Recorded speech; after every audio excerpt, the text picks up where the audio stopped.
Benchwarmers Podcast. I am Casey Coggins here with Alvin Hebert. Oh, we're live? We're live. All right. And Andrew Lara. Ooh, Nurkic. That free agent. That's Man, he's going to get the max though in Denver. no Nurkic, not Jokic. Nurkic. Not Jokic, Nurkic. Nurkic with a Portland. Yeah. Okay. So, yes, we were just talking NBA offseason stuff because draft is over. Players have until the 29th to opt in or opt out of their player deals, and teams have to opt in or opt out of the team options. So next week, or this Sunday, when free agency hits, we will know who's under contract and who is actually a free agent. So it's that time of the year where all the hot stove, to steal a phrase from the MLB, kind of comes into play. You're going to see probably the landscape of the NBA changed within these next couple weeks. 'Tis the season. Yeah, this is the most exciting part of the NBA season now, because it's like, all right, well, let's play all these games, watch some good basketball, and then give the trophy to the Warriors. That's how it's been 3 of the last 4 years. But we might at least have a different team in the finals next year. So there's always that hope. But before we get actually into NBA discussion tonight, the World Cup, we have 8 teams of the round of 16 finalized. The other 8 will be finalized over the next coming days. Today was some interesting games and some interesting results, because Portugal, who had tied Spain, all they needed to do was beat Iran. All you just need to do was make the penalty kick. God, man. That's why you know CR7 will never be the GOAT. The king is forever Pele. For now. Huh? Probably forever, though, because it's one of those things where when you were so good and you won so much, Like a Bill Russell deal. yeah. The talent has just risen so much more. It's impossible to be a GOAT. Well, yeah, for Bill Russell, but for Pele, you can at least, like, soccer hasn't changed too dramatically in the evolution.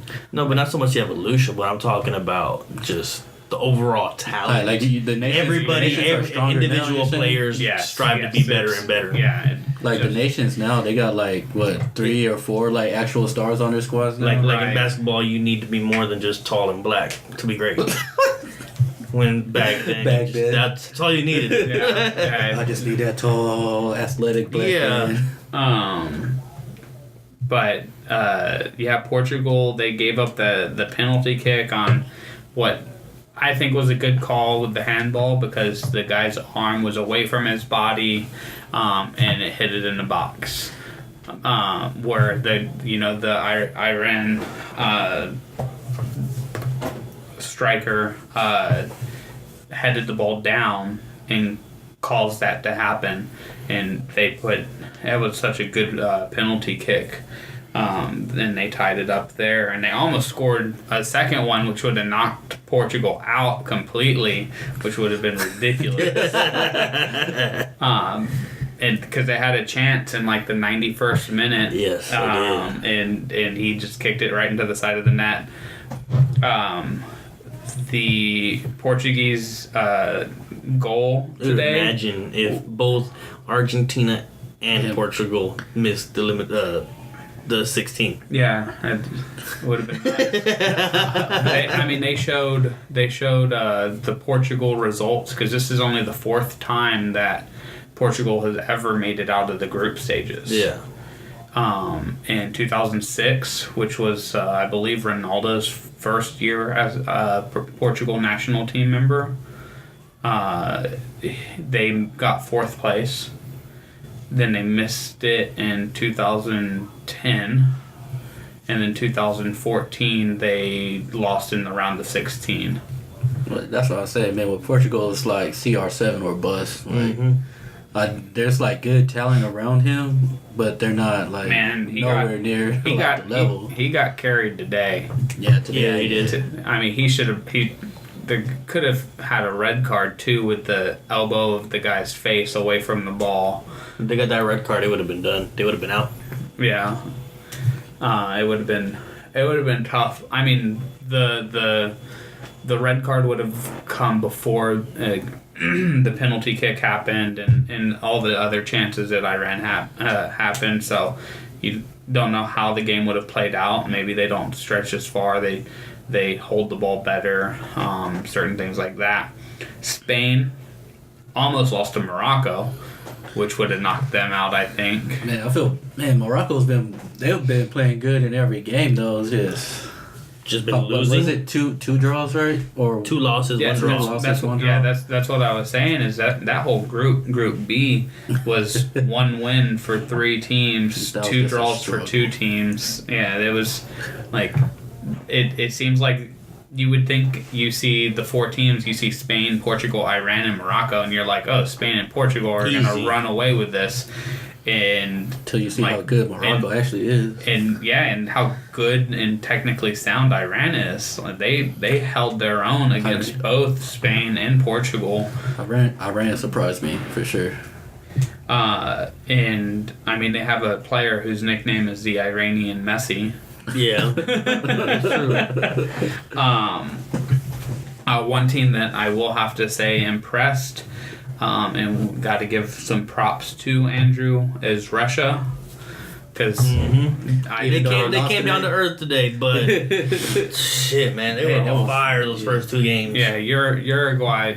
I mean, they were the best team in this group. Just gotta call WADA up in there, get everybody tested right in front of you. Test that urine before. Don't even let it go behind door. There's holes in the walls, and they're sneaking the urine through them.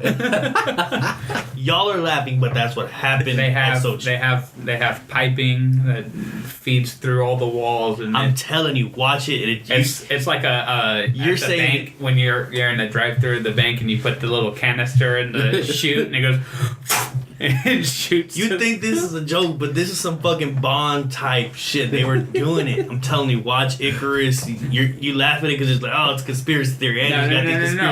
I laugh at it because it's. I mean, I know it's true. That's exactly what happened. That's why they were suspended from the Winter Olympics.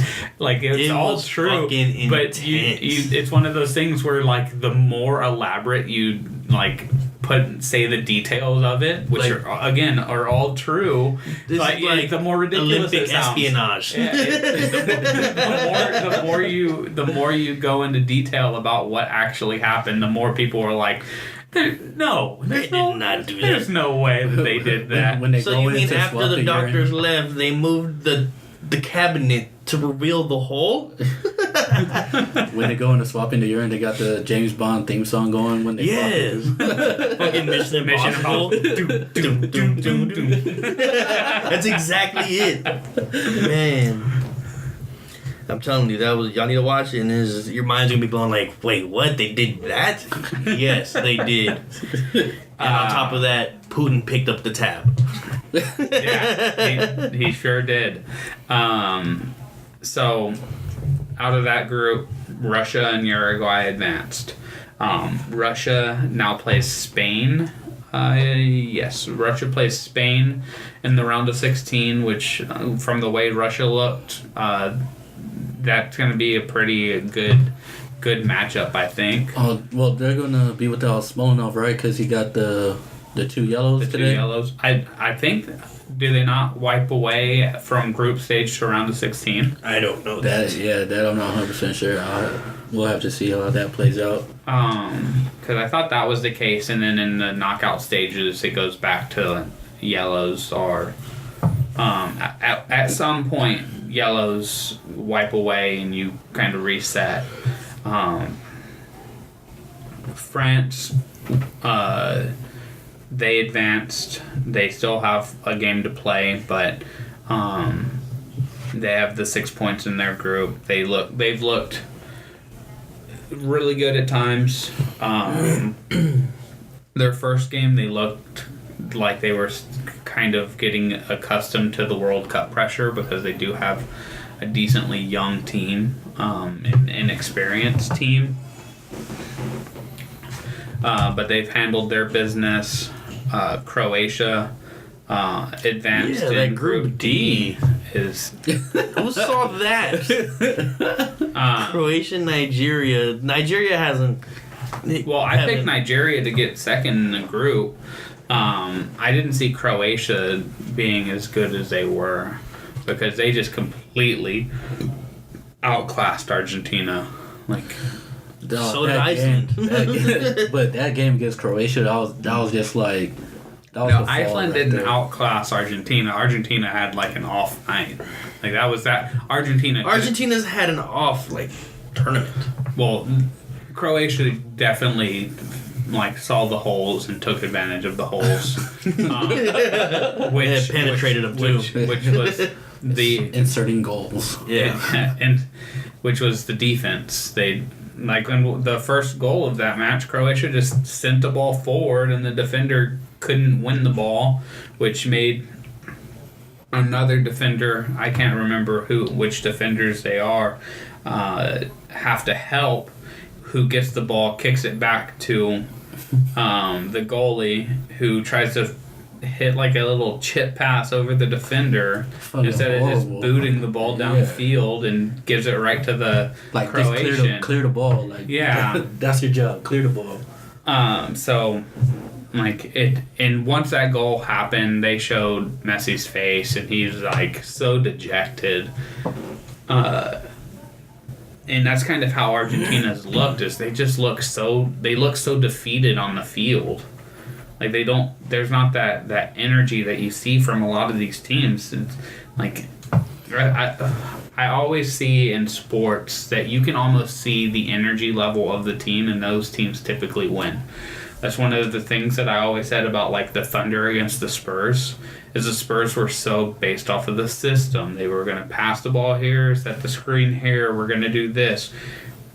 And the Thunder were just no, we're going to ram it down your throats. We're going to come at you, we're going to run around, we're going to be like bees after somebody hit the nest. That's just the hive. That's just kind of how the Thunder played, and it seemed to be that the Thunder always had the Spurs number because of how active and energetic they were.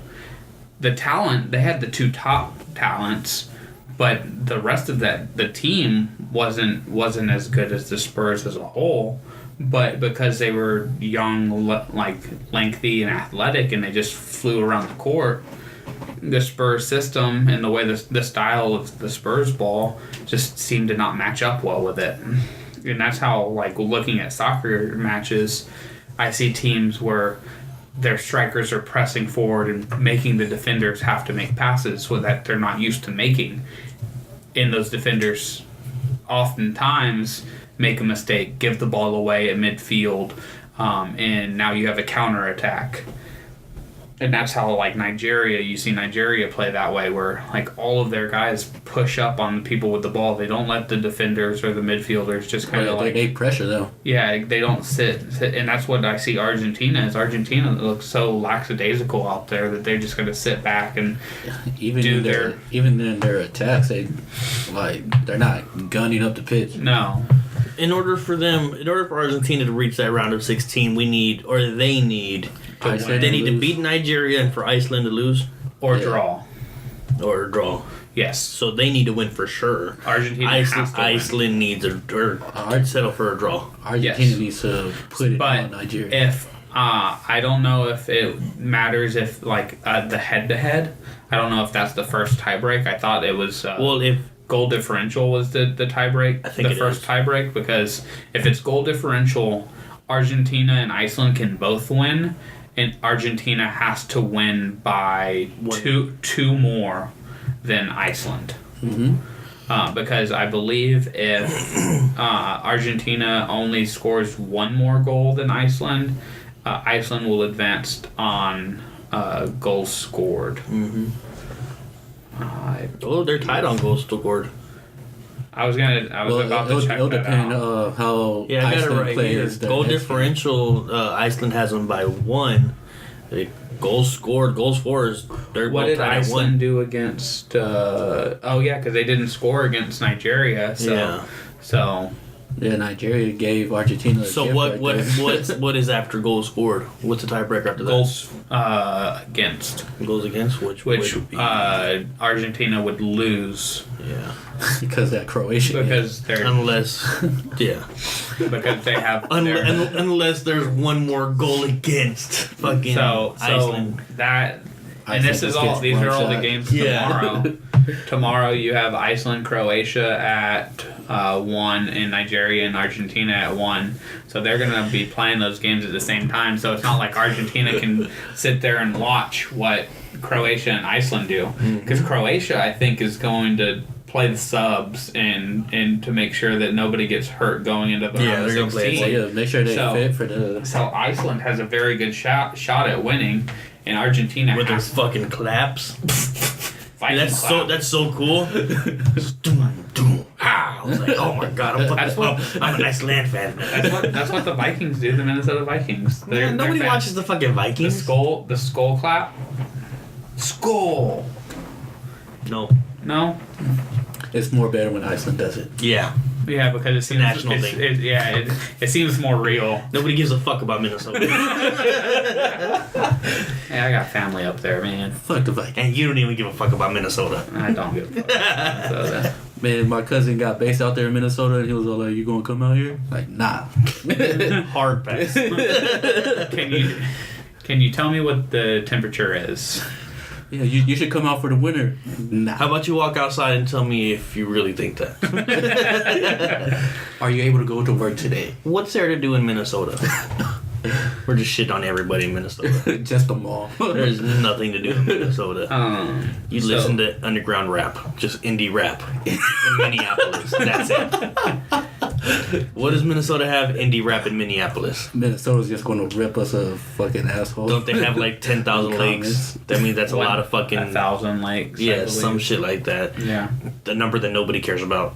Nobody Like, likes that many then they lakes. got that biggest mall in the world, right? Yeah, Mall With the America. roller Mall coaster. America. With the roller coaster in it. Yeah, and Nobody the water cares about park. that. They got indoor skiing in Dubai.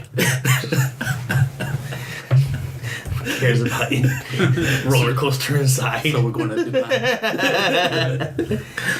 If you can afford to go to Dubai, let me know, because I need to borrow some money from you. I'll give you money if you go to Minnesota. Tell me how bad you want it. Booking my flight right now. So going back through the groups that we have so far, there's still a lot that's to be determined. Well, even the Brazil group. Brazil, I was just looking at that. Brazil has 4 Group B, points. yeah. Switzerland has 4 points. Serbia has 3, and Costa Rica is They out. Yeah. You saw how upset they were when they was all talking about when Neymar was all crying and stuff when he scored that goal in like the People in the extra were minutes. dude, Serbia needs to beat Brazil. flying chanclas hat in the Texas game. They just showed him with the flying chanclas hat. The And San his son, Antonio his flying son has chanclas. the missions hat on. I wonder where they're from. Detroit. They're from Minnesota. England has played. That game today. England and Belgium is set. Yeah. Now points, the 0 only points. now the only thing to determine there is who wins the group. Yeah. Then they play. When do they play each other? With Thursday? Let's see. They play. Yes, Thursday. Thursday at 1. Yep. But yeah, England, put up the 5 spot in the first half against Panama. Poor Panama, man. First World Cup. I mean, they did get their first ever World Cup goal, Yeah. which is slightly a big deal because Congrats. Slightly. Next. here's your We made it and we scored a goal. Here's Next year, your let's participation trophy. try and get a win. Let's try to get a draw on. Yeah, I saw for a draw first. Poor Panama. 9 goals against. Their goal differential was -8. Oh my god. Hey, but I mean, they play Tunisia, so they might be able to get a draw or a win there. So -7. If they get the win, they're just gonna show Panama going fucking nuts. We gotta fucking win. yeah. Don Omar's be playing in the background. Shit. And then Group H. Japan, Senegal, Colombia. Poland's out. Poland is out. They're Yeah. out. Which was a little surprising. Man, Japan's been surprising me. With Lewandowski, I thought Lewandowski would perform better. Really. Yeah. I mean, Everybody was Japan. Japan is that. If you got a little lightning bolt on the side of your head, you better show up. Otherwise, it's time to shave that shit. Yeah. Ball fade that now. Japan Yeah. is a typical most of the Asian countries. They're just so technically sound as far as a team. Like they just oriented. they have they're not. It's like they know what each other's doing at all times. Like they know exactly where the player is supposed to be, because if they're not there, they get their like hands cut off. I think that's The life of We start with fingertips and we go each knuckle up.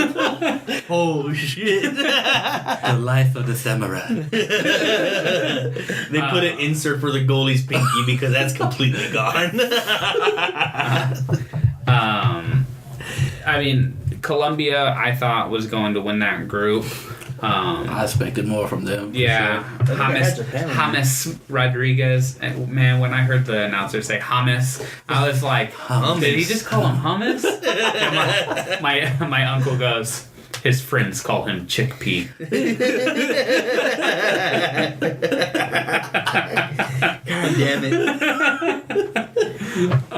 So Colombia plays Japan winning that. Senegal. So if Colombia gets a result there,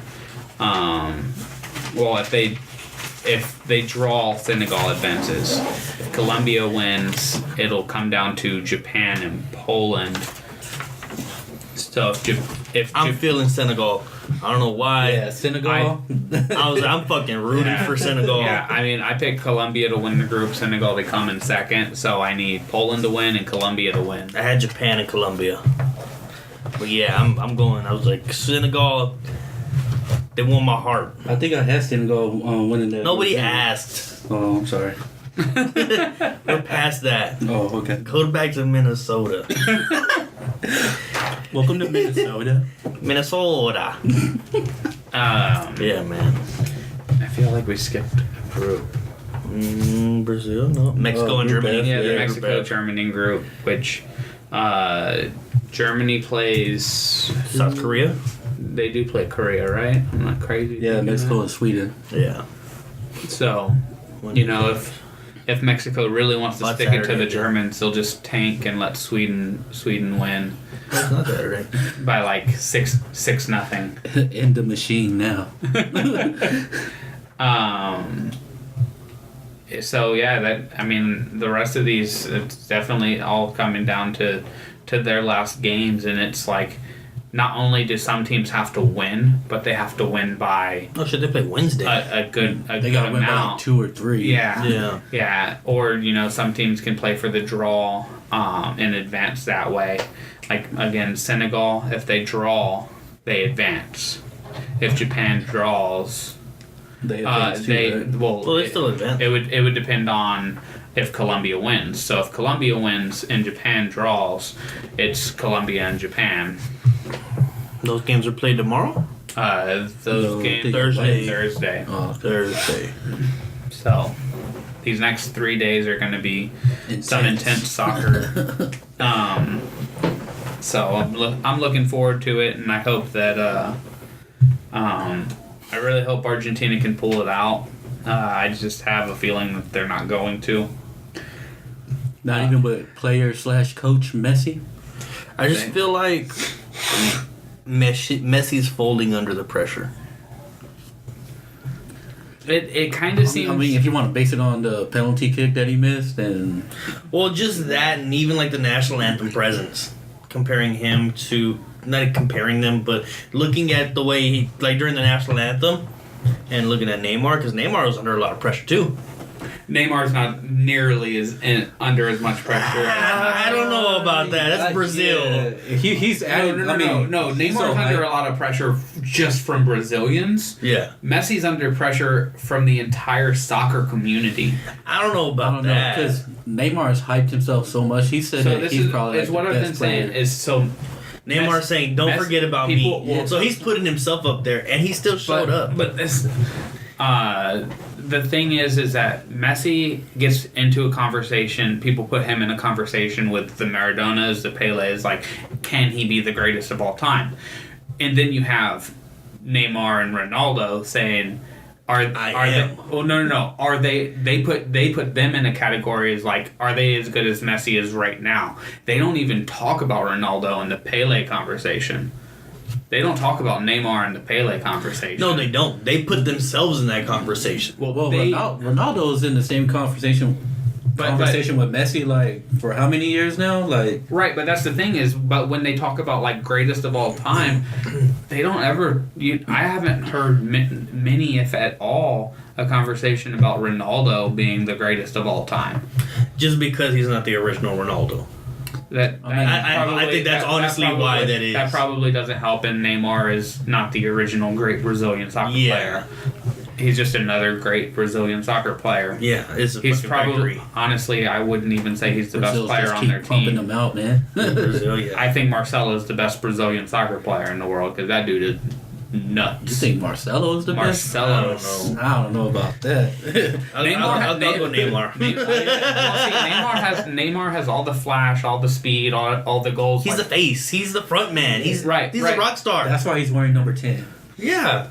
Marcelo is more of a leader, a captain. He makes sure everybody's set up. He puts Neymar into a position to succeed. You want to go with that, and if we go to his at club level, he puts Ronaldo in a position to succeed at Real Madrid because Marcelo's touch is unbelievable. Well, for his fullback, pinpoint passing outside the box, his corners, what he can do is he changes the game. Who gets triple teamed in the games? The Ronaldos, the Messis, the Neymars. So I'm talking about on the Brazilian team. Who gets triple teamed? Neymar. That's how you know who's the better player. I don't know if Neymar actually gets triple teamed. Man, he gets beat up because he gets beat up by everybody. He definitely. Well, and see, that's the thing is people are like Neymar's weak, get to him, like affect him because he can't hold up because he's so scrawny. Like he's fast. He's like what Ronaldo was when Ronaldo was 20 years old. Or however old Neymar is now, 24. Ronaldo was more thicker though, man. He was more bulkier. Breaking news. Ben Simmons wins NBA Rookie of the Year over Donovan Mitchell and Jason Tatum. Suck a dick, Alvin. Still not my Rookie of the Year. And that was we should have known that was coming. Alvin should have known. We tried to, but yeah, Neymar gets the treatment because he's like the Odell Beckham of the soccer community. What? He's not gay. Neymar actually balls out. Yeah. So does Odell Beckham. Odell Beckham does. But look at the personalities. Look at the style. Look at the substance. Like Beckham be like, I got a bad ankle, but he's over there like dancing in the locker room. Mm-hmm. Neymar's over there having surgery. Well, Neymar breaks his back and then still comes back later on. So Odell Beckham got held out this season because they weren't going to do anything with him because they couldn't protect Eli Manning. Everybody was getting hurt on that team, so why put your best player out there to get hurt worse? Like, that doesn't make any sense. Well, that's the same thing as like, why are you going to be playing Neymar with PSG throughout the year when you know it's the World Cup year? Like, but if Neymar was this severely hurt at PSG, they probably would have held him out in a couple like league games, and then Champions League when something is riding on it, they'll play him. He did get severely hurt with PSG. He had to have surgery on his foot. I forgot exactly what. Yeah, I forgot exactly what it was. He had the surgery. He missed the games. He missed the however much time, and then World Cup when something actually matters as far as like wins and losses. Well, like he has to be out there. He's getting beat up in France in the Odell France Beckham, League, and then he's going to the World Cup and getting beat up in the World Cup still. If the Giants had made the playoffs, Odell Beckham would have been on that field. If they would have had a chance, he would have. Yeah, I don't know. So that's what I'm saying is like why risk him to get hurt more when like if PSG. Wait, but you just compared Neymar to Odell Beckham, and then you said Odell Beckham is the best player on that team. So you're saying that Neymar is the best player on that Brazilian team. No. That's exactly what it was. No. Connect the dots. No.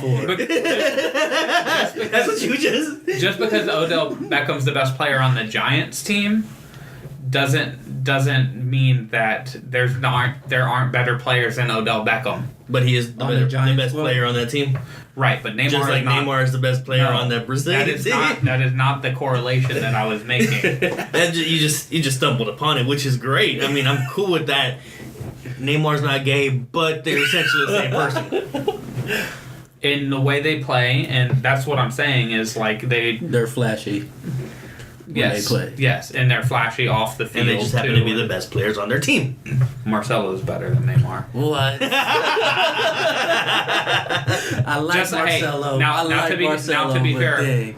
Mike Trout's also the best player in baseball, but y'all want to say it's Bryce Harper, who is hitting a 186 this month in the month of June. Oh my! You and your numbers. He's Get out of here. He's batting 219. Not my MVP. It's called a slump. He shaved his beard for it. Everybody goes through slumps. It's who human hasn't gone through nature. a slump? You know who's not my MVP? Mike Trout.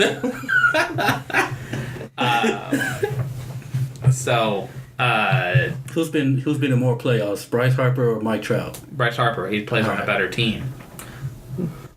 Who has Max Scherzer pitching for them?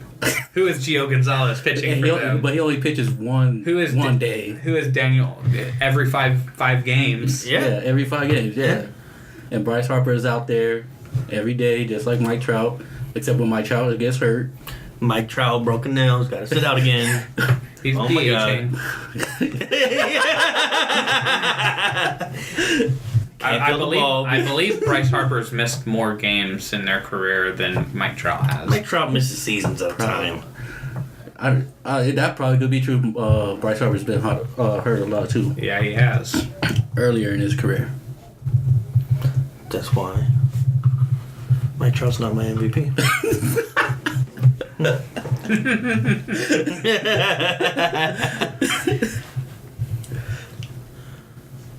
Hey man, what about Big 3? We're gonna talk Big 3. Big 3's coming back on Friday, and it's coming back live. Did you see? No more tape delays. I watched. What's this whole thing about? Like I watched Nate Robinson played, and he hit the game-winning 3 to beat Rashad McCants' team.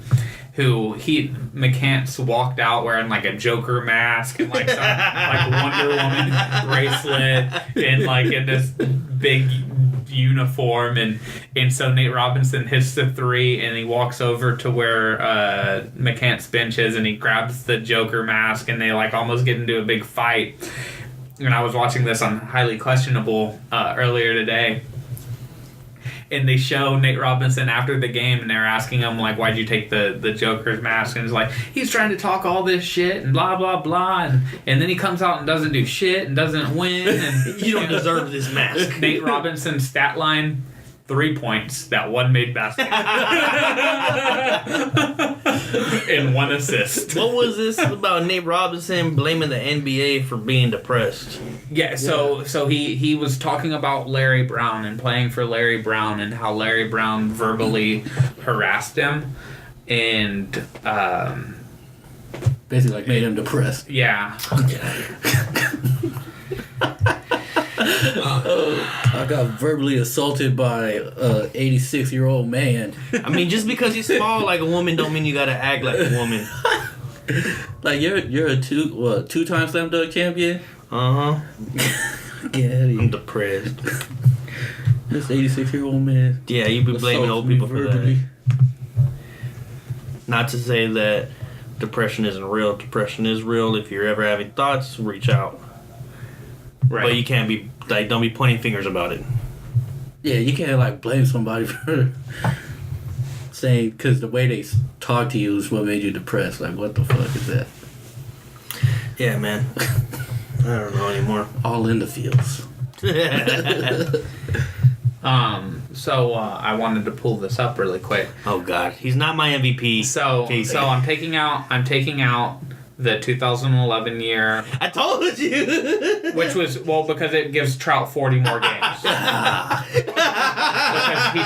he debuted earlier than Harper did. Minus those 40 games, Mike Trout has played 963 games in the same amount of time that Bryce Harper has played 843. So 120 more games in the same amount of time. So what you're trying to get so at. Bryce Harper played less and been to more playoffs. He's played less games. He's played the same amount of seasons. Yeah. Wait, do those include playoff games? No. That's regular seasons. Yeah, so I mean, playoffs is extra games. So when Mike Trout misses the playoffs, Seeing as how Washington has won one series with Bryce Harper, they so make it though. They do make it. The Angels He don't. plays on a much better team. Bryce Harper has played in 19 playoff games. Mm-hmm. How Mike many Trout's games? played in 3. Yeah.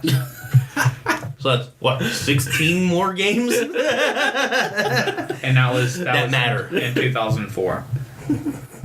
Wait, so Mike Trout hasn't been to the playoffs since 2004? 14. 14? Mike Trout hasn't been to the playoffs since 2014. When was the last time Bryce Harper was in the playoffs? Last year. Again, Interesting. They play Mike Harper was on a much better team. Hey. If you want We're to just stating facts. We're stating numbers here. If you want to get technical now, the Angels do try to buy their team every year. Not anymore. They tried to buy it when they tried to pay Jared Weaver and Pujols, and I think they paid Carl Crawford, took him out of Boston. The pitcher for the Rangers. Oh no, Crawford went to Dodgers. Cole. No. What the hell was his name? Did they take Derek Holland? No, not Derek Holland. He played with the Phillies first, right? Yeah. Why can't? No. No, that was Cole Hamels. Yeah, no. Cole Hamels was still. Cole Hamels is on the mound. Yeah. What was his name? He was the ace when you guys were making the play of the World Series. Yeah. See, forgetful, like trash. Yeah, they fucking paid him and he's just like, oh. Oh, and then paid y'all's outfielder. What was his name? The drinking addict motherfucker. Josh Hamilton. Yeah. Yeah, they took. Hey man, don't hate on him. Paid Hamilton too. And then they just fucking take him for free, please. Yeah. That's really what happened. Is they realized in like 2015 that all the people that they paid for to try to make this giant team, they just weren't what they needed to be. Well, there was already all outside the primes minus the pitcher that they signed from y'all's Rangers. God damn, what was his name? Like Hamilton was already like 30 plus years. Yeah. He on top of the relapse. Yeah. Yeah, he had some issues that he got into. I mean, that's what it was for him. Still is. Man. I see his picture right here, but I don't see a name with it. That's all trash. Took his name off. Dog. C.J. Wilson. Yeah. C.J. Wilson. They paid him. They paid him, and he was terrible. Yeah, like Jared Weaver has been the best pitcher for the Angels in the last like 10 years. And Breaking.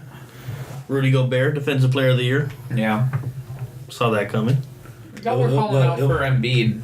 Yeah, because I know Embiid was the leading. Because he plays defense. Defensive player for the defensive player of the year. It was Embiid. I thought he was in the lead for that. No, when Gobert came, he was in the lead when Gobert was hurt, and then Gobert came back, and you saw how good that defense was for the Jazz. I'm not mad about it. I wouldn't have been mad about either of them. Yeah, same thing goes for me with Donovan Mitchell and Ben Simmons. I wouldn't have been like really. I was going to bring this up as we can transition into our NBA talk. I wouldn't have been mad. There is no award that I would be mad at if it doesn't go to like the favorite person. Like if James Harden doesn't win MVP and they give it to somebody like a Anthony Davis or a LeBron, like I'm not going to be mad at it. I mean, it's going to be James Harden. It should be LeBron. James Harden's going to throw a fit if he don't get that MVP this year. Man, some bullshit. But how? I mean, Anthony Davis was so good this year. Man, he carried them. I mean, so was Dame. There was a lot of good basketball this year. Yeah, but I felt like a lot of what Anthony Davis did mattered a lot more. Cause Russ was averaging imaginary numbers again. Imaginary stats, but whatever. How many points did he score? What the fuck is Imaginary. It's like the grades that you get in like real. kindergarten to like use and like stupid. I mean, I is technically a mathematical number. Imaginary numbers exist. Yeah. Oh, we know. Okay. We know.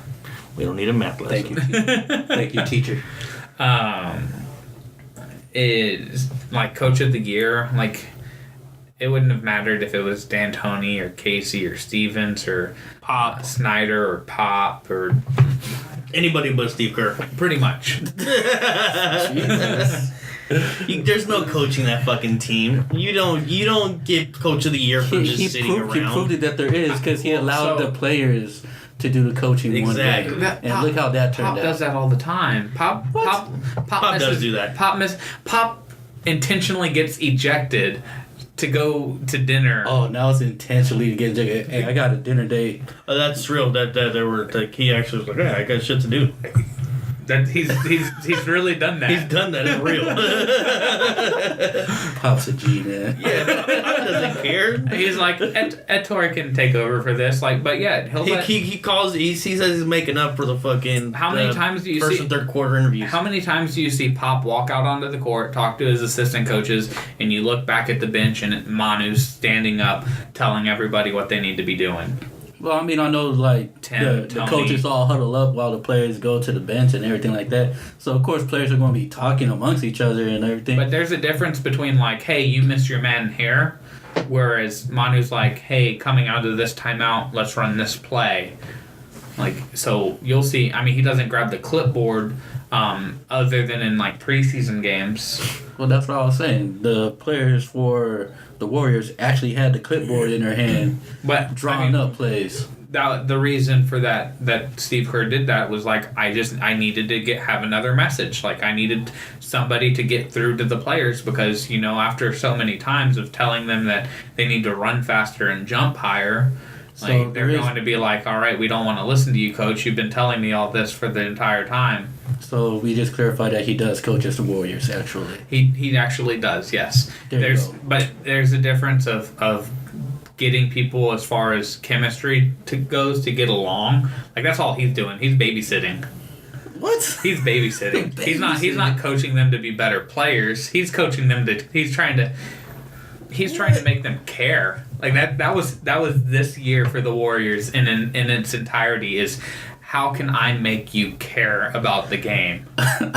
Like because when they actually cared and they actually tried, they're blowing teams out of the water. You watch them about the game enough. Come to my office, lay on my couch. We're gonna talk about this. What can I do to make you actually try on defense? What can I get you to do to actually run this play? What? That's really. You feel that's exactly what it is. Kerr is. This season, only this season. The years previous, no. Well, I feel like he had to try to get them motivated throughout the season. The first year of KD, it was all right. We need to actually. This is the play we need to run. Follow. He was actually coaching and drawing things up to get everybody understanding of we have this phenomenal piece that we can utilize in different ways.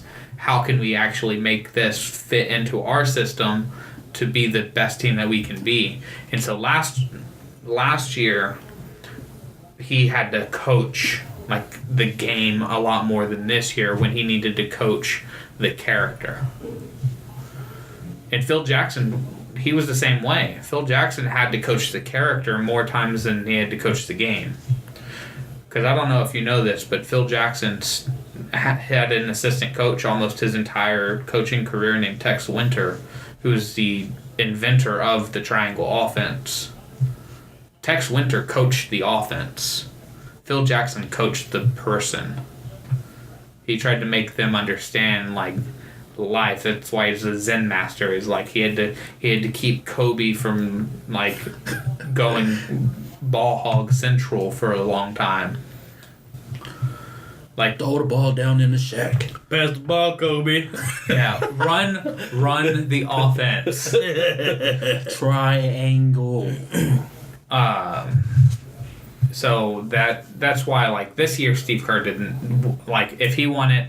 I feel like that wasn't as deserved as somebody like Quinn Snyder.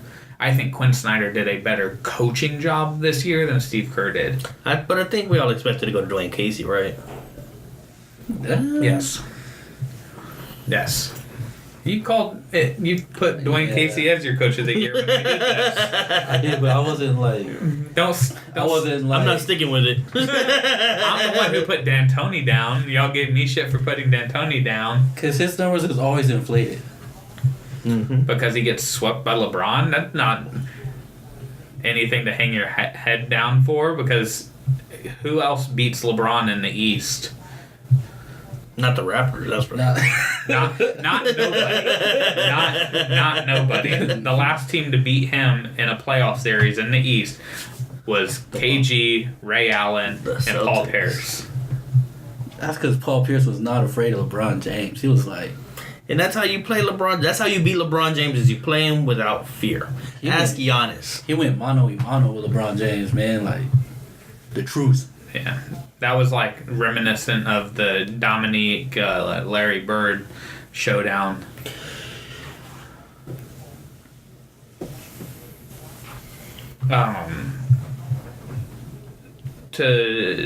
Let's talk a little bit of about the. Sorry for the pause. I was watching the play on the game. Let's talk a little bit about the NBA draft and get y'all's thoughts on this because I feel like teams across all sports have started to really figure things out because you used to see a lot more like risks taken, a lot more surprises, and like, oh man, they're picking him at the number 5 spot. They could have traded down and got him at like 22. So many reaches, man. You used to see a lot more reaches. The only reach that there could be is Trae Young at having the Hawks have Dallas take Trae Young at 5 and then the New York Knicks pick was a reach. No, that Kevin Knox was mocked there the whole time. Because Kevin Knox, so it's for him. He has the potential to be a really solid. He has the potential to be Paul George. Yeah, keyword potential. His floor. I mean, he's about to turn 19. He's that young? Yeah, he's not 19 yet.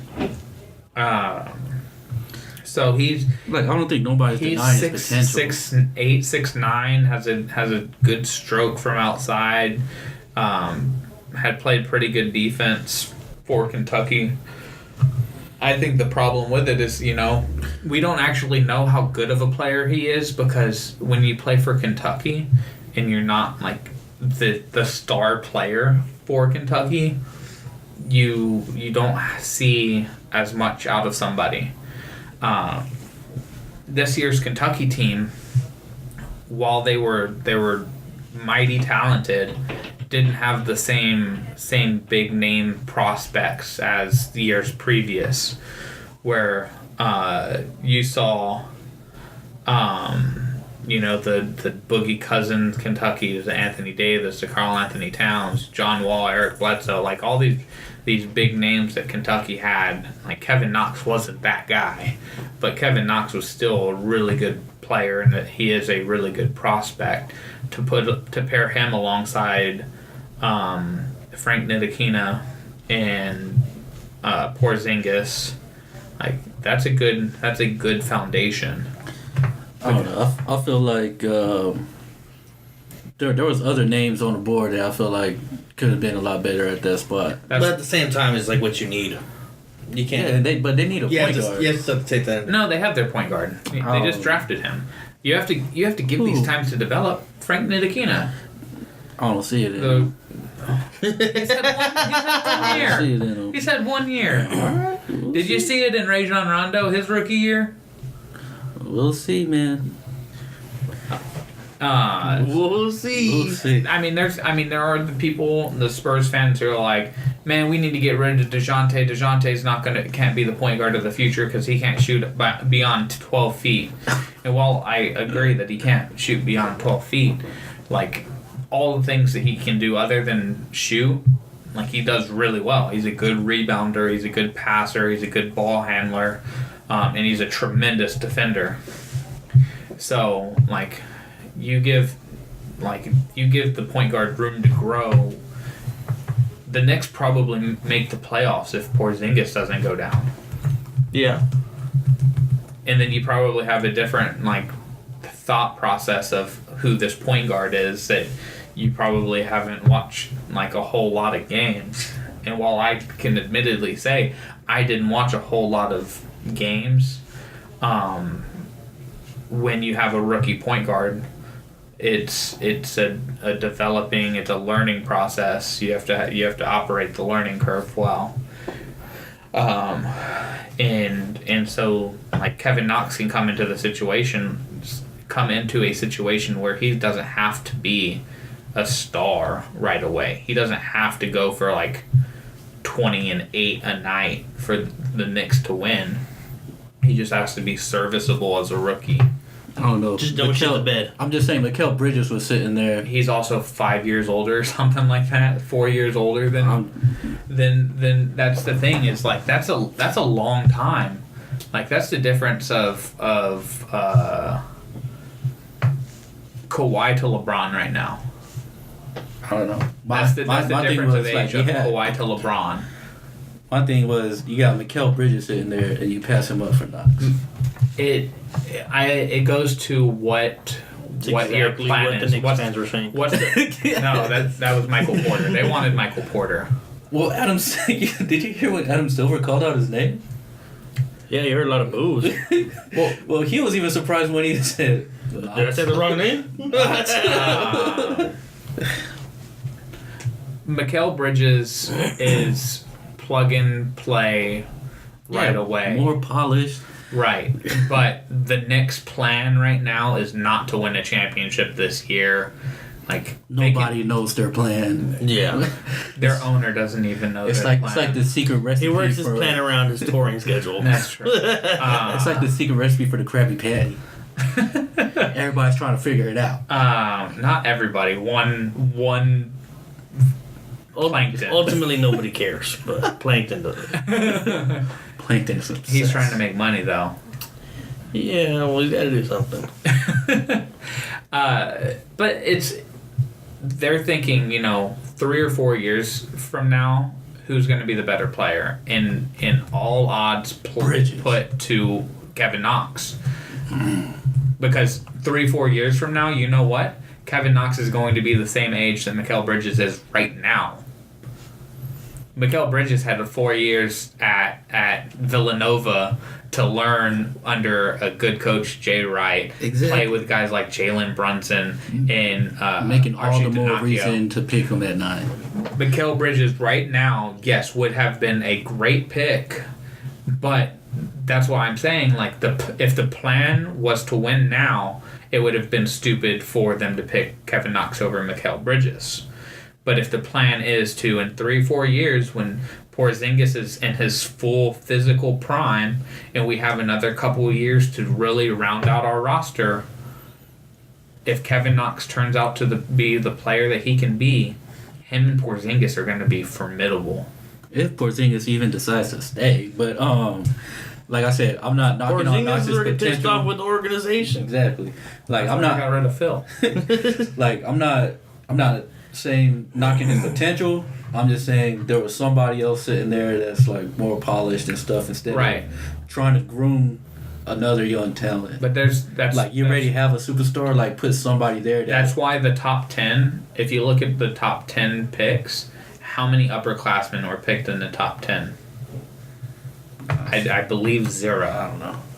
You had I know this because all the one and done's young talent. Ayton, freshman, Bagley, freshman, Doncic, at the same age as a freshman, coming from overseas, Jaren Jackson, freshman, Trae Young, freshman, Kevin Knox was a freshman, Colin Sexton was a freshman.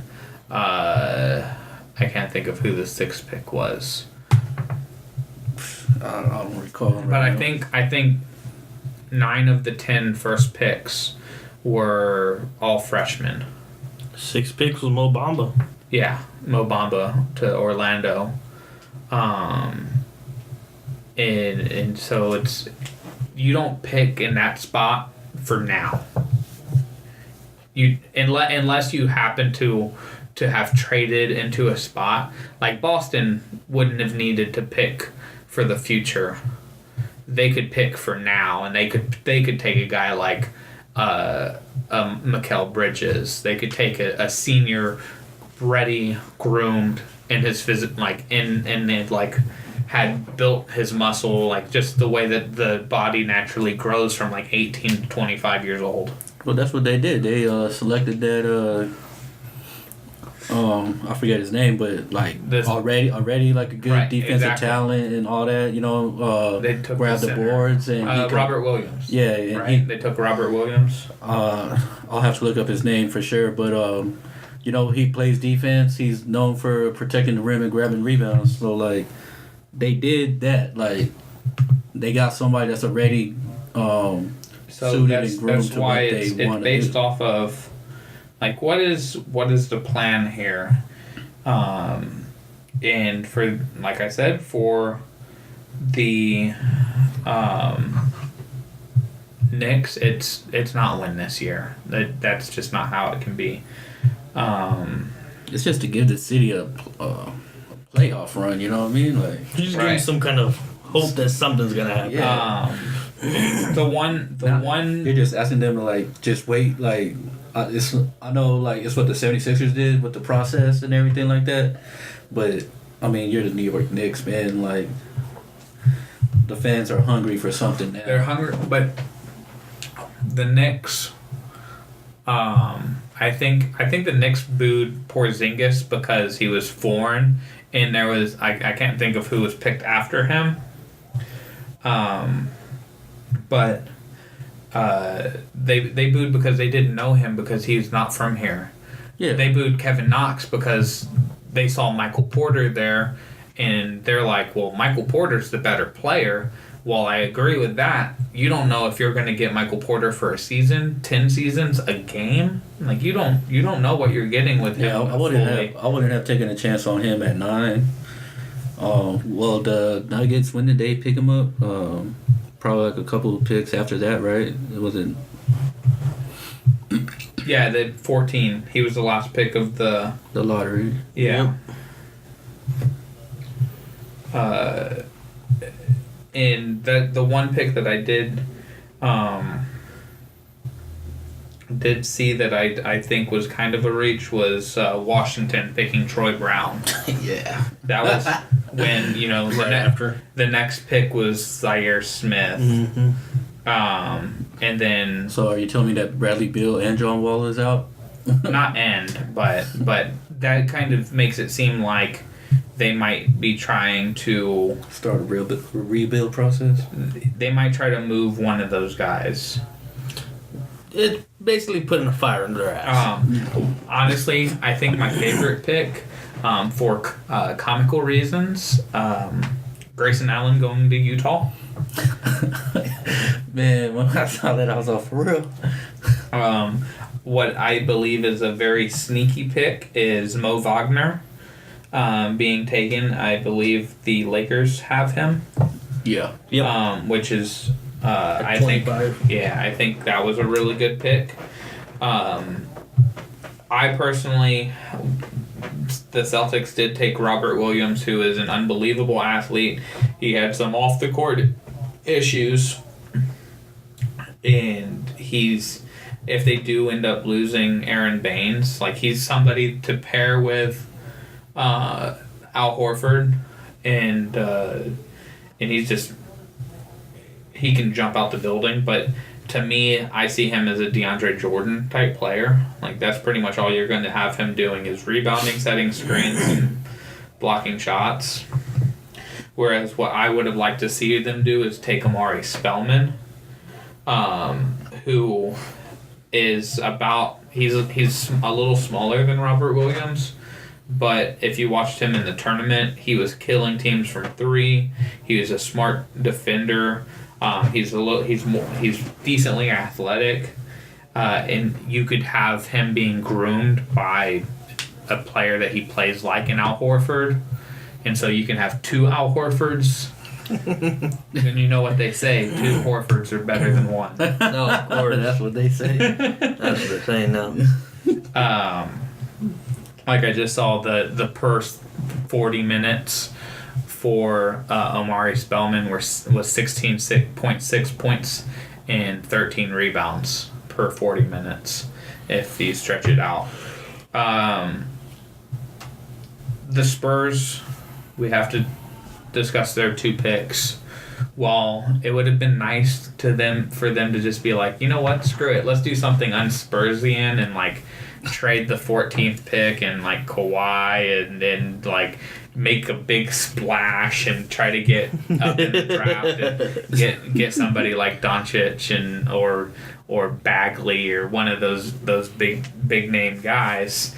Them staying at that spot, I really like the Lonnie Walker pick.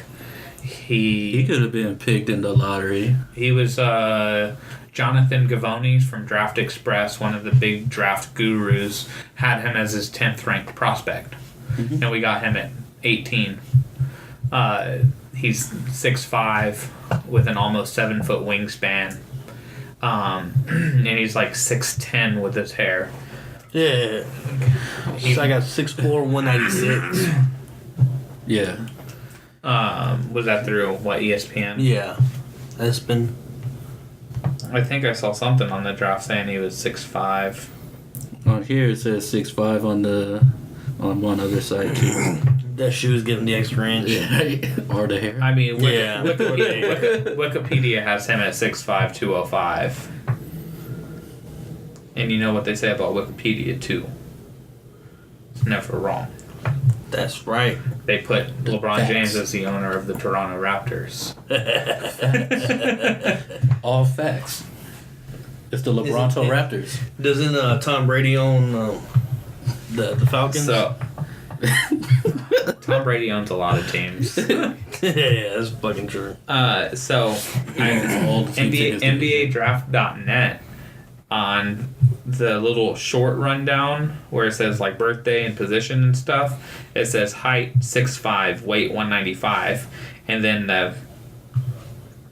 it has an NBA comparison and it put him at OJ Mayo, Rodney Stuckey, and it says strengths, stands 6'4", and I'm like, and weighs just over 200 pounds. I'm like, but just above you say he's 6'5", 195. Yeah. You're saying he's 6'4", over 200. What's going on here? Make up your mind, internet. This is fake news. They probably said that like when he shaves his hair.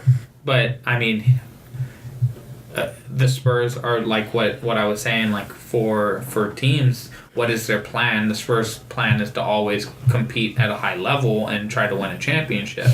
We like that playoff money, those playoff checks. But with the system and the roster in place that we have, Lonnie Walker doesn't need to come in and start. He doesn't need to come in and score 16 a game. He doesn't even need to come in and get an assist, really. He needs to come in and hustle. He needs to come in and guard. And whatever we get outside of that is kind of a bonus. So if he's not the Rudy Gay fill-in, but Kyle Anderson should be taking another step forward. I think he might be coming. I don't know if he signed an extension. I know he was coming up on unrestricted free agent. I think it's restricted. Is it restricted? Yeah, I think that's what this is the end of his rookie. So Lonnie Walker just needs to come in and be a good defender and hustle, and then let Chip England take over. Like if he needs any work offensively, he definitely could be the steal of the draft at round. That's the yearly statement. That's just the Spurs every year. I mean the like Chisame or whatever his name is, Metu, that they picked from USC. Yeah, the power forward. Yeah, he's 6'11" and he shot like 41% from three or something like that in college.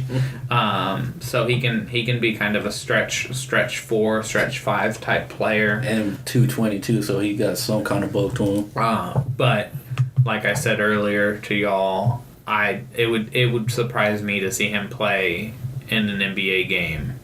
Like maybe one of those games where they're resting LaMarcus, they'll pull him up. But I see him being in Austin all year and playing for the Austin Spurs. Because the guy that Pop likes to play the young guys early on in the season, so yeah. might see him a little bit. I don't know what's going to go on with Brandon Paul. I think we just had him for the 1 year. And so Lonnie Walker is going to kind of fill into that position. But a guy that I think we might see more of since Rudy Gay is moving on is calling up Jared Blossomgame, our first round pick last year out of Clemson, who has that 6'8" small forward, good defender, decent athlete, decent offensively. If he develops well, he's going to be a good asset to have going forward too. Are there any teams that you think really nailed the draft? The Hawks, the Mavericks. Even though we discussed that we don't like how they approach on getting Luka Doncic, but I felt like they got the players that they needed. But they just gave up more than. But yeah, they gave. We don't like what they gave up. But like I said, like we don't know what was going on. Like we don't know if the Hawks were going and being like, hey, like we're gonna move this pick, whether it's you or not. Because all that was reported is Atlanta was working on a trade with Dallas. Because the idea is I think what Dallas wanted to do, or what Atlanta wanted to do, whoever has the longer contract, they wanted to do a swap of Wes Matthews and Kent Bazemore in the picks. But I think Bazemore might have an extra year on his contract, and so the Mavs didn't want to take on Bazemore. And I think that's why they threw that first pick, that their first pick, is Atlanta wouldn't trade. And you never know, because I think Memphis wouldn't pass up a guy like Doncic to pair with Conley and Gasol, especially when they don't know if they're ever going to be able to use Chandler Parsons. And I think the Suns hit it out the park too. They got with Ayton and Bridges. Yeah, that was and who they traded for Bridges too. I was like, man, come on. Yeah. The one. That's not the right Bridges. The one team that I think didn't have a good draft was the Clippers, because they took essentially 2 point guards. And the last team that I saw take 2 point guards in the draft was Minnesota, taking Ricky Rubio and Johnny Flynn ahead of Steph Curry. Miles Bridges and Jerome Robinson. Well, they traded Miles Bridges. They traded for Alexander. For Shai Alexander.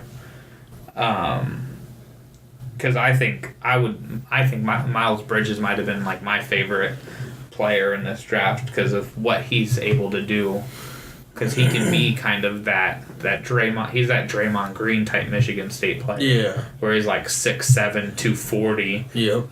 Can bang with bigs and is quick enough and athletic enough to guard guards, and he can shoot the three. He's a much better shooter than Draymond is.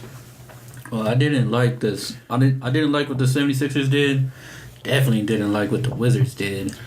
Yeah.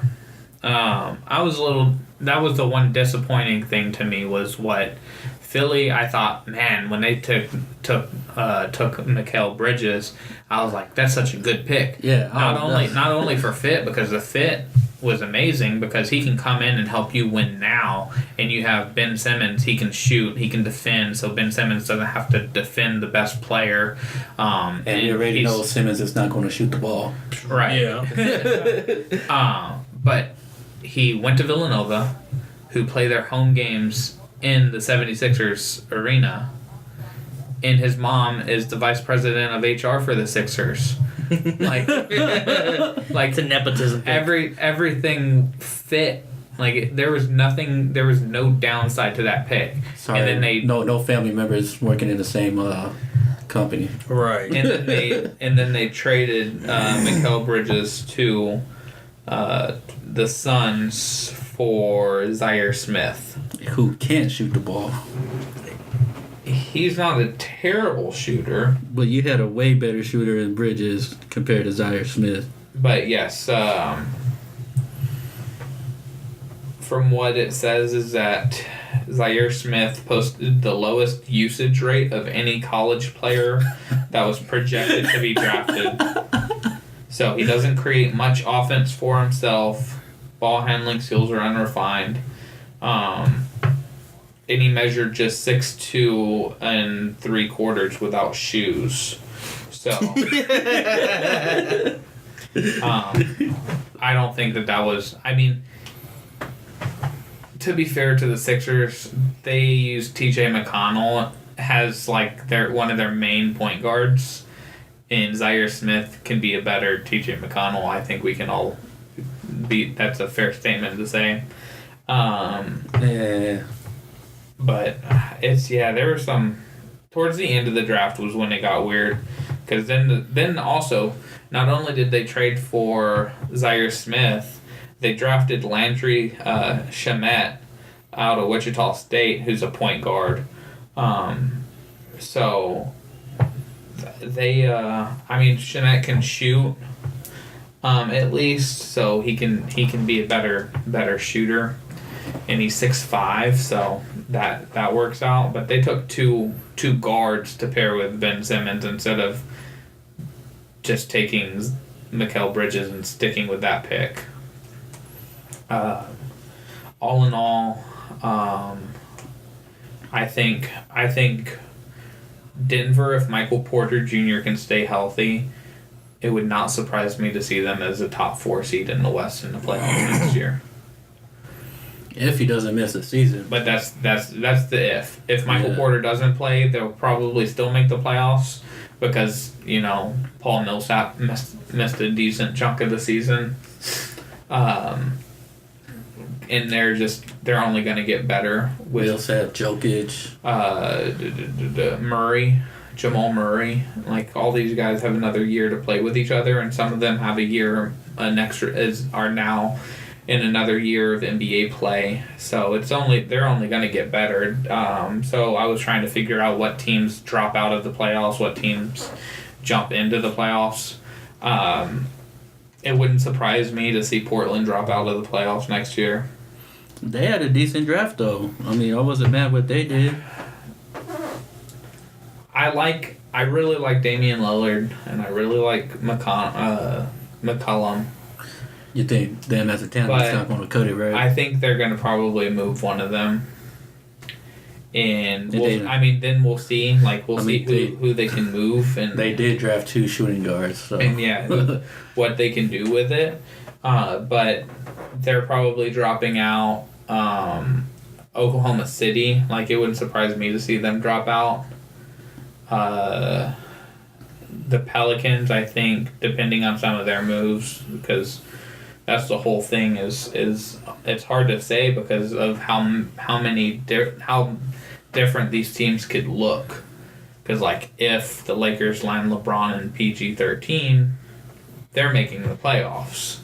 So who else is dropping out? Like you have to find room for these players or these teams in the playoffs, and what team isn't going to make the cut. That ends, I think, our conversation on the NBA draft. The free agency, I think, this year was definitely going to outweigh the NBA draft. That gets started Sunday. Going on to our On Fire, End Dire, and Prophecies to wrap up the week. I'll start off with my On Fire.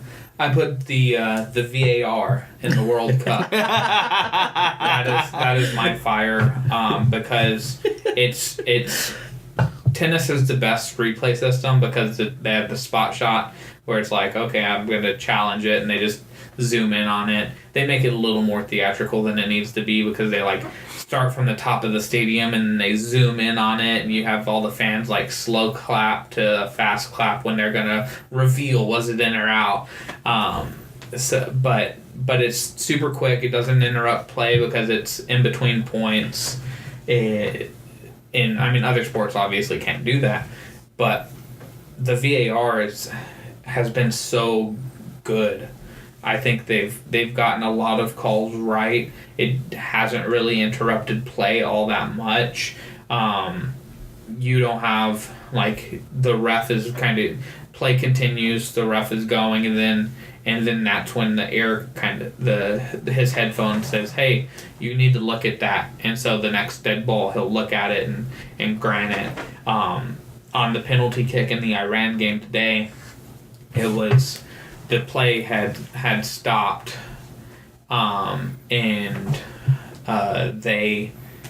he was like, hold on, I need to check the replay official told him that he needs to take a look at it, and so he runs over, sees it hit the hand, runs back out, awards the penalty, gets the right call in my opinion, and allows Iran the penalty kick that they deserved. And so it's been so good to make sure that players get disciplined for things that they do and awarded for things that might have been missed. So I think soccer putting in this VAR system for this World Cup really knocked it out of the park. Andrew, who's on fire for you? On fire, I got I decided to take it away from everything, and I got San Antonio. We're getting Hell in the Cell. September, AT&T Center.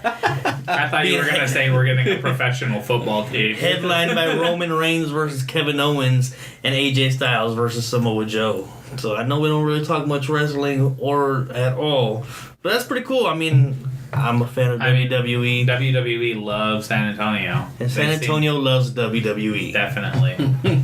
So I thought that was a little fire. Yeah. I dig it. It's going to be, Hell in a Cell, we haven't had before here. We had some Royal Rumble. We just had Royal Rumble last year. Yeah, I think we've had like SummerSlam and stuff like that before.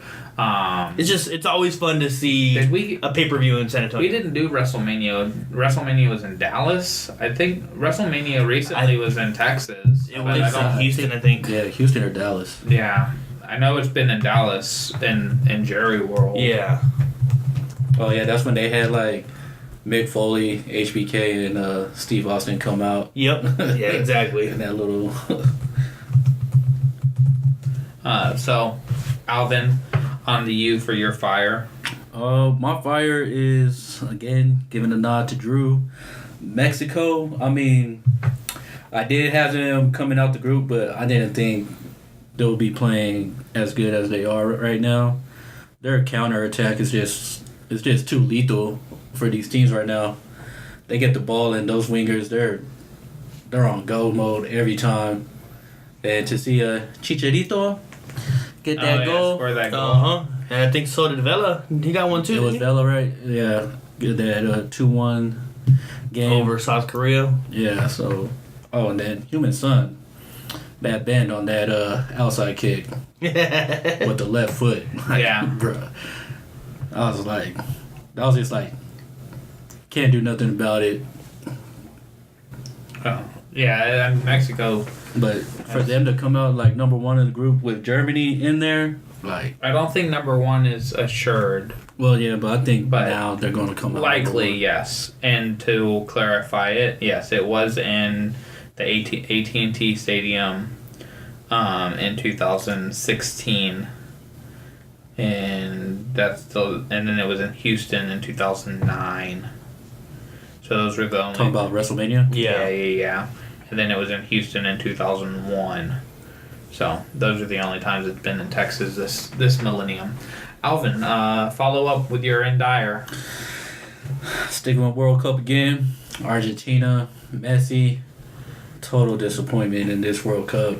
They still have a chance. He's been playing kind of messy. That was disgusting, just like how they've been playing. And now the manager lost all control of that locker room because apparently it's going to be Messi that's going to put out the starting lineup for this next game. Yeah, he did not. Their manager was not good. He hasn't seen the signs. Like it's like in the second half of this last game, like you need to make some moves, man. You need to change something up. You need to throw a little, like, get a little flash in the pan. Something needs to change because you need to. If you're. I mean, I know there's some things that are out of his control, like what the goalie did that kick. I honestly, oh man, yeah, that was bad. What are you doing? Like, he can't do nothing about the stupidity on that. But like the way he walked off of the field, and kind of how he's held himself. Like, I feel like if they don't make at least the quarters, he's probably fired as their manager. I think he's definitely fired now. The way how the reports are going that the players are rebelling against him. They're gonna win this game. They're gonna make it to the round of 16, and they're gonna fire their manager and not have a manager the rest of the World Cup. They're just like, he's like, we don't even need one. I'm just here for the check. Yeah, that seems how he is. Andrew, you can go with your Dyer now. My Dyer got not so much messy, but CR7, his performance tonight, man. This morning they lost. They crowned him because of how good he was in his first two games, and he's like, okay, I can take my foot off the pedal. And that cost that knock you out. It cost them winning the group. Yeah. By a PK. I mean, he missed a PK, and that cost them winning the group. It wasn't so. I will be fair. His PK was actually struck well. The goalie did a good job of getting the feet moving, coming up, and then being able to guess right. And so since he got the feet moving, he was able to extend quick enough to be able to get to that ball.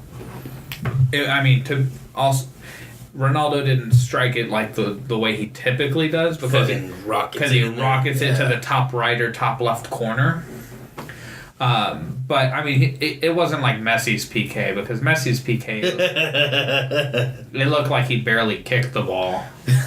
He like rolled the ball to the goalie. That's what it looked like.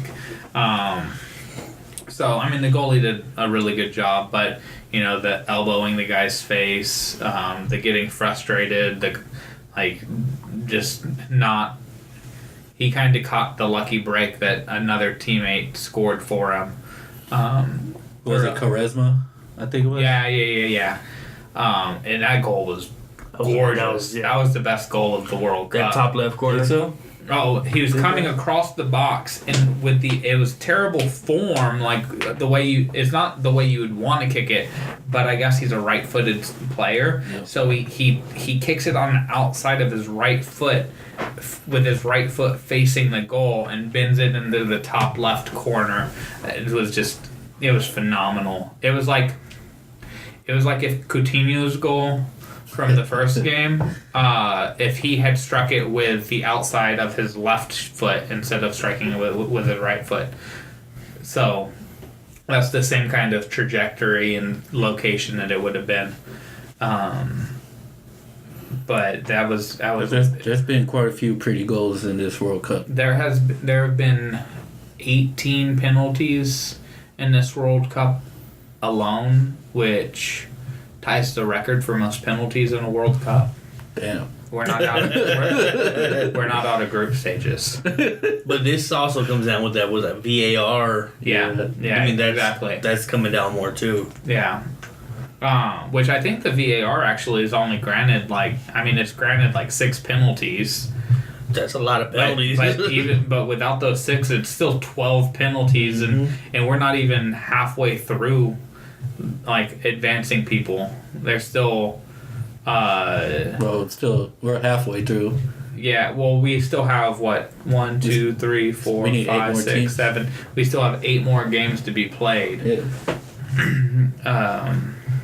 And to finish up the Dyers, my end Dyer is Dwight Howard getting dumped by Charlotte so that the Nets could just buy him out. And it's the market for him, and he had a great year for Charlotte, but apparently just nobody has enjoyed playing with him ever. Yeah, apparently he's a bad locker room guy. Yeah, and I'm on record saying that you can't win a title with a bad locker room. I think that was just apparent when he got traded to the Lakers. Like not even LeBron James could overcome. I mean, this is in the last 15 years, because I'm sure there were some bad locker rooms in 1982. But when the Cavs had the bad locker room in 2010, that was when they couldn't beat the Celtics. That you're talking about when Delonte West is yeah. Delonte West and LeBron's mom. Yeah, that was going on. I mean, the Kobe Shaq thing that really came to fruition in 2004. They still made the finals just because the team was really good, and .4 happened that year. Mm-hmm. And fucking Derek Fisher for real. But you don't see teams win titles, or most of the time you don't even see them make it to the finals when there is some kind of locker room tension. So we'll see where Dwight Howard ends up. Some people were saying that he might try to sign with the Warriors. If I'm the Warriors, there's no way in hell that I'm getting him, because look what we did to JaVale McGee. We can get some with how Looney played in the postseason, with how Bell looked in the postseason. They don't need to go and get Dwight Howard. So we'll see. Well, especially since they're gonna get Anthony Davis, right? They're gonna try. They'll have to trade one Splash Brother and Draymond Green, depending on how much how much a pay cut Kevin Durant takes. So Dwight Howard, we'll see how his career ends, because he's kind of in the Carmelo situation. He's probably on his last stop. He's outdated. As great of a player as he is, I think both Carmelo and Dwight Howard are Hall of Famers. Think Dwight Howard's a Hall of Famer? Absolutely. 3 straight Defensive Player of the Year awards. You think Carmelo's a Hall of Famer? Yes, for what he's done for USA basketball. You think that's enough? And what has the winning the title at Syracuse? We're talking about NBA, not college. It's all the same. It's the same Hall of Fame. They all go on the resume. Yeah, Hoodie Melo's one on the resume. But for what Carmelo led the league in scoring, I believe 5 straight years before Kevin Durant got into the league. Kevin Durant's 3rd season was when Carmelo lost the scoring title by 0.2 points. I mean, I know he's a great scorer, but I don't know if his resume stacks up to be a Hall of Famer. For how the NBA Hall of Fame is, he's definitely a Hall of Famer. Well, apparently everybody gets into the Hall of Fame in the NBA, I guess. It's Not everybody. That's not everybody. Carmelo's resume is much better than 95% of the NBA. How many career points does Melo have? That'll tell you one thing there. It's probably like 26, 27. No, not that high. Maybe like I was 16. gonna say like 19. Career points Yeah, for Carmelo? yeah, 19? yeah. That sounds super. LeBron just got to 30. Let's find this out. Career points per game for Carmelo. No, not points per game. Career points total. Oh, career points total. Yeah. He has. That's averages. I don't want averages. I want to see totals. Points. He's at 25,417 points. So that's an average for him of 24 points a game. Where does that rank go? 6.5 rebounds. 25,000. I don't know, man. Asking all these damn questions. Y'all the one that's bringing it up. I'm getting there. Give me a second. Good old basketball reference. That's what Career NBA, he's 19th in scoring. Out of active players, he's third. And that's behind Dirk and LeBron. Okay. He's 18th. Fuck out of here. He's 18th in career points per game. And yeah, I mean he has a 98.2% Hall of Fame probability. Oh, all right. So, I mean, again, this takes into account his Syracuse year and all the things that he's done with USA basketball. And while we're looking at that, I did say Dwight Howard's a Hall of Famer, so let me pull up some of his stats. Because, you know, he's also only 32, which is kind of ridiculous. Because I feel like he's like 80. Yeah. He practically is 32 with a bad back. Shit, yeah. Where are we at here? There it is. So while I pull up Dwight Howard's stats, Alvin, let's prophesize. My prophecy is I got the Mariners sweeping the Orioles. You do know that the Orioles are really bad, right? Yeah. Okay, I just wanted to make sure. I do know how bad they are. Andrew? By the time that we record next week, I have LeBron making his announcement through the Players Tribune that he will be signing with the Los Angeles Lakers. Is Uninterrupted part of the Players Tribune? Has the Players Tribune body yet? I don't know. Because I'm pretty sure it's going to be Uninterrupted. Because that's his. Well, it could be. Regardless. Regardless, he's going to say he's signing. What, he's going to use the Players Tribune like Kobe so that he can go to the team that Kobe played for? He's going to follow in Kobe's footsteps. Don't be stupid, LeBron. Before I say mine, I pull up the Dwight Howard stats, and I'm just going to go based off of the leaderboard. Career, he is 12th in offensive rebounding total. He is 8th in defensive rebounding total. He is 14th in total rebounds.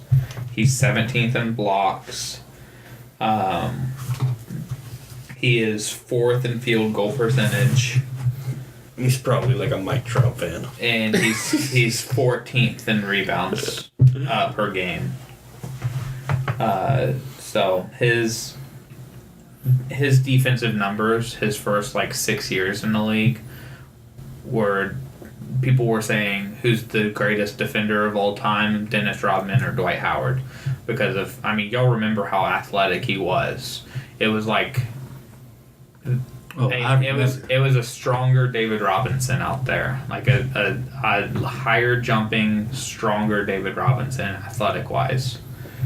And his Hall of Fame probability is 99.3.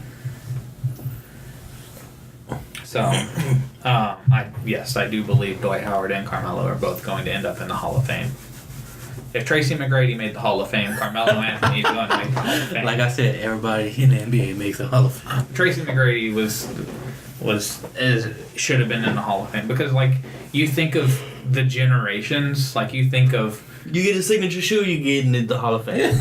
Bingo, spot on. You make the NBA a lot of money, you're getting into the Hall of Fame. And so to go along with Andrew's prophecy, I also have a free agent type prophecy. Boogie Cousins is not going to be a Pelican by the time we record next week. Well, duh. He could tell you that. There aren't many teams. There has to be a lot that goes on for Boogie Cousins to not be a Pelican because of how many teams have cap space right now. So there would have to be some kind of trade, something that it's not just being like, oh yeah, Boogie Cousins signs with whatever team. Like that's like the least likely option. That's what's gonna happen. Going back to Sacramento. Right. Going back. He's gonna go to Golden State. What? With Anthony Davis. I want to see an all Kentucky team. Let's fucking do it. Hell yeah. Eric Bledsoe, John Wall, Anthony Davis, Boogie Cousins, trade 8 Cat, Shai Gilgeous-Alexander, Devin Booker, Jamal Murray. Trade 8 for Anthony Davis or Cousins. Oh, Anthony Davis, yes. Boogie Cousins, no, because you have a younger Boogie Cousins that you just drafted. Yeah. Like, the Suns minus the attitude issues. The Suns do have half of the Kentucky squad on their roster. I said one Kentucky player from Phoenix, Devin Booker, because they got rid of Bledsoe. Yeah, I know they got rid of Bledsoe. So that wraps up our weekly edition of the Benchwarmers podcast. I have been Casey Coggins with Alvin Hebert. Check it later. And Andrew Lara. See ya. See you next week.